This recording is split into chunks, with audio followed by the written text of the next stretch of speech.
Welcome to Nandini மண்சட்டி சமையல். இன்றைக்கி இந்த வீடியோவில் நம்ம பார்க்க போகிறது நெத்திலி மீன் கருவாட்டு குழம்பு.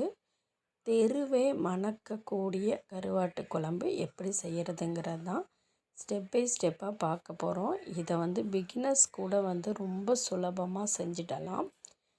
மண் சட்டியில் ரொம்ப டேஸ்ட்டாக செய்யலாங்க. இப்போ இதுக்கு நான் முதல் நாள் நைட்டே ஒரு கப் அளவு சுண்டலை கருப்பு சுண்டல், வெள்ளை சுண்டல் உங்களுடைய விருப்பம். நான் கருப்பு சுண்டல் நைட்டே ஊற வச்சுருக்கேன். நைட் ஊற வைக்க மறந்தவங்க காலையில் சுடுதண்ணியில் சுண்டலை ஒரு அரை மணி நேரம் ஊற வச்சிங்கன்னா போதும். அதுக்கப்புறம் உப்பு சேர்த்து தண்ணி மூழ்கிற அளவுக்கு வச்சு விசில் விட்டு எடுத்துக்கோங்க. இப்போ இதான் நெத்திலி மீன் கருவாடு. இப்போது இதை எப்படி க்ளீன் பண்ணணுன்னா, மேலே இருக்க தலையை மட்டும் இப்படி தனியாக எடுத்துடணும். தலை யூஸ் பண்ணிங்கன்னா கசப்பு ஏறிடும். அதுக்காக தான் இந்த மாதிரி தனியாக எடுத்து எல்லாத்தையுமே க்ளீன் பண்ணி வச்சாச்சு. இதை நம்ம வாஷ் பண்ணணும், கண்டிப்பாக வாஷ் பண்ணியே ஆகணும். இப்படி எல்லாமே தலையெல்லாம் தனியாக எடுத்து வச்சதை நம்ம எப்படி வாஷ் பண்ணணும் அப்படிங்கிறதையும் நான் சொல்கிறேன். இப்போது இந்த மாதிரி ஒரு பாத்திரத்தில் போட்டுட்டு சுடு தண்ணியை ஆட் பண்ணிக்கிட்டேன். சுடு தண்ணியை ஆட் பண்ணி நல்லா இதை வாஷ் பண்ணுங்கள். வாஷ் பண்ணி எடுத்துடுங்க. இங்கே பாருங்கள், அதில் இருக்கக்கூடிய மண், தூசி எல்லாமே வெளில வந்துடும். இந்த மாதிரி ஒரு 2லேருந்து 3 டைம் நல்லா இதை வாஷ் பண்ணிவிடுங்க. இப்படி நல்லா வாஷ் பண்ணி அந்த கருவாடை தனியாக எடுத்து வச்சுக்கோங்க. இப்போ நம்ம ஒரு மிக்ஸி ஜார் எடுத்துக்கலாம். இந்த மிக்ஸி ஜாரில் இப்போ நம்ம அரைக்கிறதுக்கு தேவையானது எடுத்துப்போம். தேங்காய் பூ ஒரு 3 டேபிள் ஸ்பூன் அளவு எடுத்துக்கோங்க. அதோட நல்லா பழுத்த தக்காளி சேர்த்துக்கோங்க.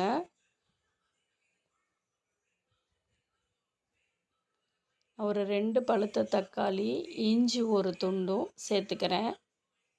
பூண்டு இந்த மாதிரி நாட்டு பூண்டு சேர்த்துருக்கேன், ஒரு 5-6 நாட்டு பூண்டு.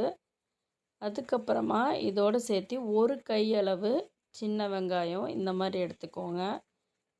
அதையும் சேர்த்துட்டு இதில் 1 ஸ்பூன் ஜீரகம், 1 ஸ்பூன் மிளகு சேர்த்துக்கோங்க. சேர்த்து நல்லா நைஸாக அரைச்சி எடுத்துக்கோங்க. இப்போது அடுப்பில் மண் சட்டி வச்சுக்கிட்டேன். மண் சட்டியில் நான் ஒரு 3லேருந்து 4 டேபிள் ஸ்பூனு நல்லெண்ணெய் ஆட் பண்ணிக்கிறேன். நல்லெண்ணெயில் செய்யுங்க, ரொம்ப நல்லாயிருக்கும், டேஸ்ட்டாக இருக்கும். இப்போ இதில் இந்த மாதிரி தோல் உரித்த பூண்டு ஒரு 20லேருந்து 25 எடுத்திருக்கேன். இது நாட்டு பூண்டுங்கிறதுனால ரொம்ப குட்டி குட்டியாக இருக்கும். கருவேப்பிலை ஒரு கொத்து எடுத்திருக்கேன், அது எண்ணெயிலே நல்லா பொரிய விட்டுருங்க. நல்லா பொரிஞ்சு வரும்போது இந்த மாதிரி ஒரு 2 கையளவு சின்ன வெங்காயத்தையும் இதோடு சேர்த்துக்கோங்க.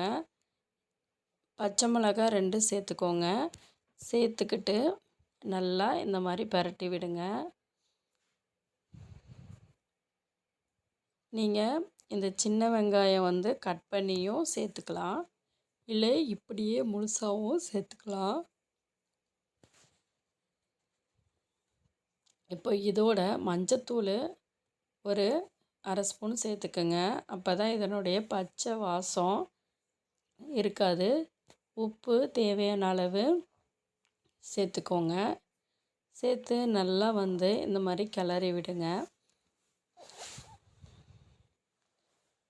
இது எண்ணெயில் கொஞ்சம் நேரம் அப்படியே வதங்கட்டும். இப்போ வதங்கிட்டு இருக்கும்போதே நான் கத்திரிக்காவை கட் பண்ணி வச்சுருக்கேன், அதையும் இதோடு சேர்த்துக்கிறேன். கத்திரிக்காவையும் இந்த மாதிரி நல்லா பரட்டினதுக்கப்புறம் வேக வச்சு எடுத்து வச்சுருக்கக்கூடிய சுண்டலையும் இதோடு நான் சேர்த்துக்கிறேன். சேர்த்துட்டு எல்லாத்தையுமே ஒன்றா நல்லா கலந்து விடுங்க.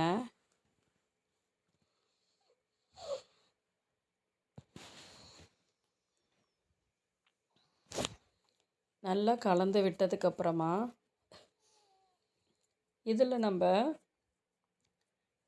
மிளகாய்த்தூள் சேர்த்துக்கலாம். உங்களுடைய மிளகாய்த்தூள் காரத்துக்கு தகுந்த மாதிரி சேர்த்துக்குங்க. நான் ஒரு 2 ஸ்பூனு மிளகாத்தூள் சேர்த்துக்கிறேன். 2 ஸ்பூனு மல்லித்தூளும் சேர்த்துக்கிறேன்.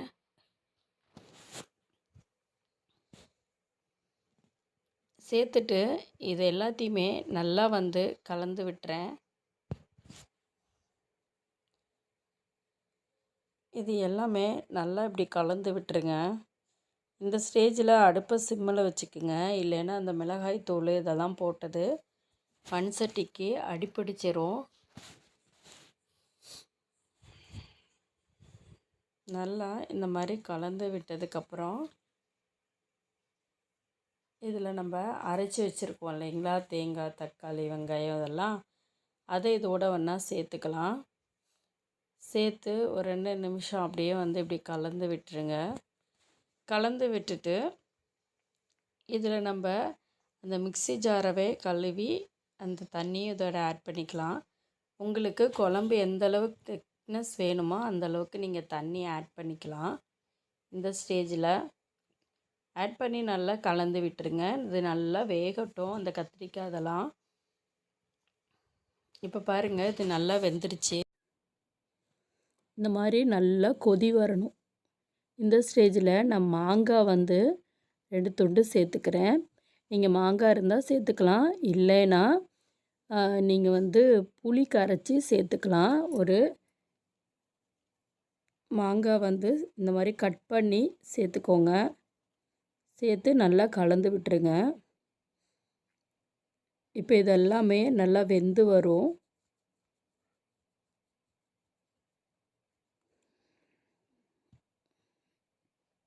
இப்போது இதில் இன்னும் கொஞ்சம் தண்ணி ஆட் பண்ணிக்கிறேன். தண்ணி ஆட் பண்ணிவிட்டு நல்லா கலந்து விடுங்க. அந்த கத்திரிக்காயெலாம் வெந்ததுக்கப்புறம் தான் நீங்கள் மாங்காய் போடணும். புளி ஊற்றுறதுனாலும் அந்த காய் வெந்ததுக்கப்புறம் தான் நீங்கள் அந்த புளி ஊற்றணும். அப்போ தான் குழம்பு நல்லா டேஸ்ட்டு கொடுக்கும். இப்போ இந்த மாதிரி நல்லா தளன்னு கொதிக்கணும். அப்போது நம்ம க்ளீன் பண்ணி வச்சுருக்கக்கூடிய கருவாடை எல்லாமே இதோட ஒன்றா ஆட் பண்ணிக்கலாம். இந்த ஸ்டேஜில் தான் கருவாடு போடணும். முன்னாடியே போட்டிங்கன்னா எல்லாம் கரைஞ்சிரும். இப்போ எல்லாம் கலந்து விட்டு இங்கே பாருங்கள், குழம்பு நல்லா கொதிக்குது. எண்ணெயெல்லாம் பிரிஞ்சு வர ஆரம்பிச்சிருச்சு. இந்த ஸ்டேஜே குழம்பு ரெடி ஆகிடுச்சின்னு அர்த்தம். நான் அடுப்பை ஆஃப் பண்ணிட்டேன். மண் சட்டிங்கிறதுனால ஒரு 10 நிமிஷம் அதோட ஹீட் இருக்கும். இதே மாதிரி மணக்க நீங்கள் கருவாட்டு குழம்பு செஞ்சு சாப்பிட்டு பார்த்துட்டு எப்படி இருந்துச்சு அப்படிங்கிறத மறக்காமல் ஃபீட்பேக்கில் சொல்லுங்கள். இந்த வீடியோ பிடிச்சிருந்துச்சின்னா வீடியோவை லைக் பண்ணிக்கோங்க. சேனலை சப்ஸ்கிரைப் பண்ணிக்கோங்க. உங்களுடைய ஃப்ரெண்ட்ஸ் அண்ட் ஃபேமிலிக்கும் ஷேர் பண்ணுங்கள். நன்றி.